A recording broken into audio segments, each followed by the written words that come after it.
So this is the complete step-by-step guide on exactly how to reset your Disney Plus password. So firstly, what we need to do is to go to the official Disney Plus website here, as you can see, and then click on login.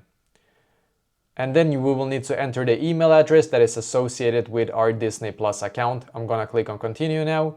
And then in here, you cannot enter a password because you probably forgot it, right? So you will need to click on send email here instead. Now you will need to go to that email and then write the code that you got on there, which I'm going to do so right now.